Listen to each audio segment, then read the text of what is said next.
আমি ঐক্যবদ্ধভাৱে পৰৱৰ্তী দিনসমূহত আগবাঢ়িম। তাৰ কাৰণে আমাৰ যিটো দল হিচাপে দায়িত্ব, সেই দায়িত্ব আমি পালন কৰি যাম। দ্বিতীয়, বিহাৰৰ নিৰ্বাচনৰ ফলাফলে অসমৰ নিৰ্বাচনত, পৰৱৰ্তী নিৰ্বাচনত কোনো প্ৰভাৱ নেপেলায়। বিহাৰৰ সমস্যা, বিহাৰৰ জনগাঁথনি, তেওঁলোকৰ ৰাজনৈতিক যিটো ৰণকৌশল, তাৰ লগত অসমৰ জনগাঁথনি, ৰাজনৈতিক ইয়াৰ কূটকৌশল একো কথাই নিমিলে।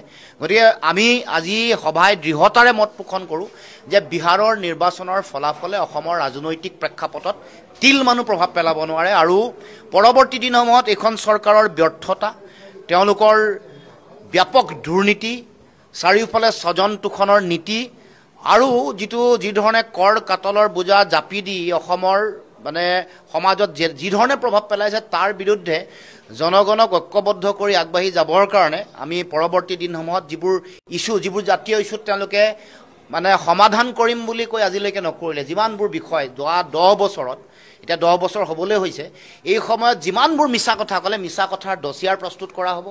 আমাৰ নিজৰো মডেল, কেনেকৈ আমি আগবাঢ়িম, কোনবোৰ আমাৰ মূল কথা থাকিব, সেই মডেলবোৰ আমি যিবোৰ আমাৰ পৰৱৰ্তী দিনসমূহত কৰিবলগীয়া কাম কাজ, জাতীয় বিষয়সমূহ কেনেকৈ আগবঢ়াই লৈ যাম, সেই সম্পৰ্কত আমি পৰৱৰ্তী দিনসমূহত এটা ৰূপৰেখা নিৰ্ণয় কৰি আগবাঢ়ি যাম। আৰু জনগণৰ ওচৰলৈ গৈ বিজেপিৰ এই জনবিৰোধী নীতি, দুৰ্নীতি, ভ্ৰষ্টাচাৰ, মুখ্যমন্ত্ৰীৰ পৰিয়ালকেন্দ্ৰিক দুৰ্নীতি, এই সমগ্ৰ বিষয়বোৰ উদঙাই দেখুৱাই জনগণক অসম ৰক্ষা কৰিবৰ কাৰণে, নতুন অসম গঢ়িবৰ কাৰণে এক লক্ষ্য লৈ, উদ্দেশ্য লৈ আমি আগবাঢ়ি জনগণক এই ক্ষেত্ৰত সকলোকে আমি চামিল কৰিবৰ কাৰণে আমি চিন্তা চৰ্চা কৰিম।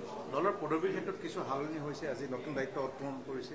আমি দলত কাৰ্যকৰী সভাপতি হিচাপে প্ৰাক্তন কেন্দ্ৰীয় চৰকাৰৰ মন্ত্ৰী, ৰেল ৰাজ্য মন্ত্ৰী, 4 বাৰৰ সাংসদ নগাঁও লোকসভা সমষ্টিৰ ৰাজেন গোহাঁই ডাঙৰীয়াক কাৰ্যকৰী সভাপতিৰ দায়িত্ব আমি অৰ্পণ কৰিছোঁ। আমি আশা ৰাখিছোঁ তেখেতৰ দীঘলীয়া যিটো ৰাজনৈতিক অভিজ্ঞতা, সেই অভিজ্ঞতাই সাংগঠনিকভাৱে আৰু ৰাজনৈতিক কূটকৌশল ৰচনা কৰাৰ ক্ষেত্ৰত আমি তেওঁ গুৰুত্বপূৰ্ণ ভূমিকা পালন কৰিব পাৰিব। পৰৱৰ্তী দিনত আৰু যোগদানৰো বিভিন্ন ধৰণৰ আমাৰ খবৰ আহি আছে। কেৱল মাত্ৰ ব্ৰহ্মপুত্ৰ উপত্যকাতে নহয়, বৰাক উপত্যকাতো যোগদানৰ কেইবাটাও কাৰ্যসূচী আছে।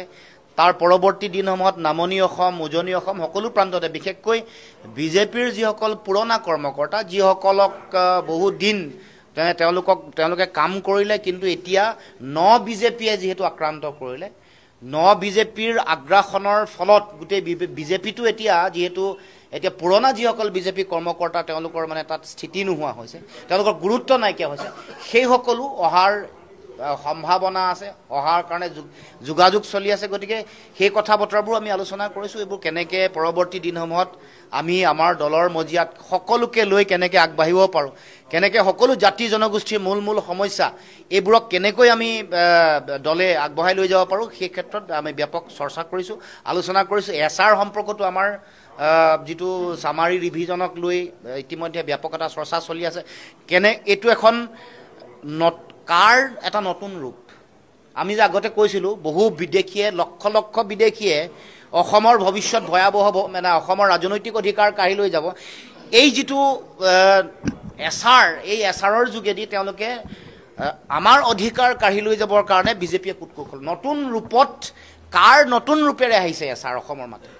গতিকে এই কথাবোৰ পুংখানুপুংখভাৱে আলোচনা হৈছে। আৰু শেহতীয়াকৈ 6 জনগোষ্ঠী জনজাতিকৰণৰ যিটো সংগ্ৰাম চলি আছে, সেই সম্পৰ্কতো আমাৰ ব্যাপক আলোচনা হৈছে। আমি কৈছোঁ যে অসমত থকা জনজাতীয়সকলৰ অধিকাৰ বা তেওঁলোকৰ সংৰক্ষণ ক্ষুণ্ণ নকৰাকৈ 6 জনগোষ্ঠীৰ জনজাতিকৰণ হ'ব লাগে।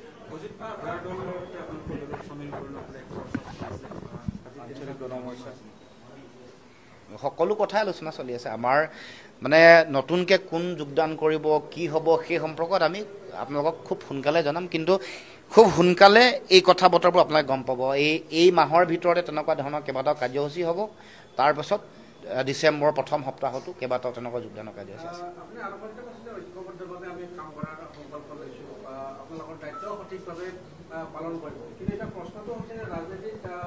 সম্ভাৱনা বহুত থাকে, আৰু এই সম্ভাৱনাৰ যদি সন্মানজনক যদি স্থিতি নাথাকে, সন্মানজনক যদি মৰ্যাদা নাপায়, মিত্ৰতাত কেনেধৰণৰ আপোনালোকৰ স্থিতি? নহয়, চক মিত্ৰতা, একতা, এইবোৰত সদায় বুজা পৰা, সন্মান, স্বাভিমান, এইবোৰ কথা জড়িত হৈ থাকে। আৰু সেইকাৰণে মানে শক্তিশালী একতা আৰু শক্তিশালী একতাৰ এটা সামূহিক প্ৰভাৱ ৰাজনৈতিকভাৱে তেতিয়াহে পৰিব যেতিয়া গোটেই কথা বতৰাবোৰত সন্মান বুজা পৰা এৰা ধৰা এইবোৰ থাকিব। গতিকে এইটো কথা আমি বুজি পাওঁ।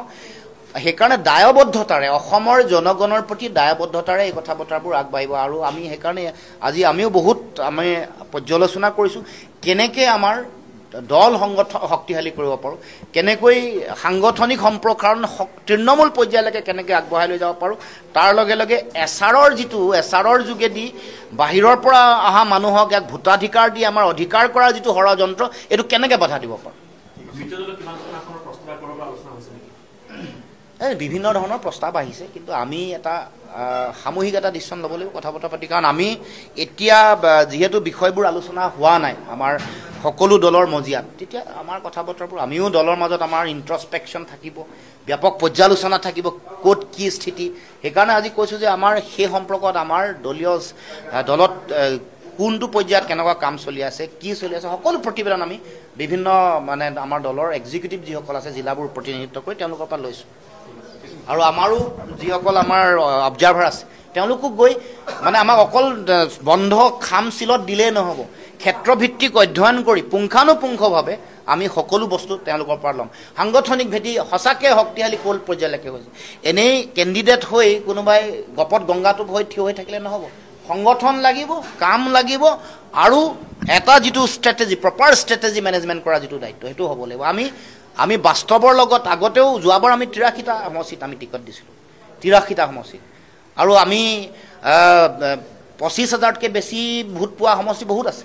গতিকে আমি দেখিছোঁ যে জিকিবলৈ তাৰ লগে লগে আৱেগেই অকল নহয়, সাংগঠনিকভাৱেও আগবাঢ়িব লাগিব। গতিকে দুইটা কথা, আৱেগ আৰু সংগঠন দুয়োটাক কেনেকৈ এটা হেৰি কৰি আমি প্ৰপাৰ ৱেত আমি আগবঢ়াই লৈ যাব পাৰোঁ, তাৰ কাৰণে আমি আজি এই পৰ্যালোচনা হৈছে।